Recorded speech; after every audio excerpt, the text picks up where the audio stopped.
There's a reason I'm neither a Calvinist nor Arminian. You simply can't go by the 5 points of either side. Because these 5 points were not even formulated by John Calvin or James Arminius. They were formatted from other people. Okay? John Calvin, actually, his 5 points weren't even formulated until 50 years after his death.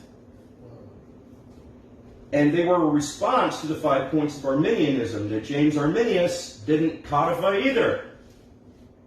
Calvin's writings preceded James Arminius, so John Calvin's theology was first, and then Arminius. But at the same time, Calvinism as a theological system was a response to the 5 points of Arminianism.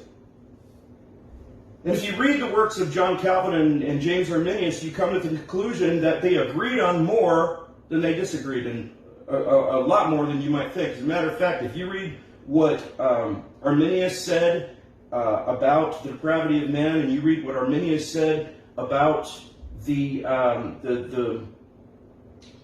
dominion of God, the sovereignty of God, you come to the conclusion that let me put it this way, if I were to read you a quote from James Arminius about the sovereignty of God, and I didn't tell you it was Arminian, people would believe it was Calvin that wrote it. I'm not kidding. Now, I'm not Calvinist. I'm not Arminian. I accept and reject the teachings of any man, including them, as I compare them to the whole counsel of God. So what am I? I'm a Berean.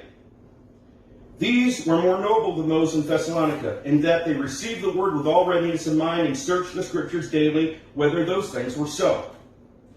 We're not called to start with theological presuppositions and try to prove them with scriptures. But we are called to go where the whole counsel of God takes us.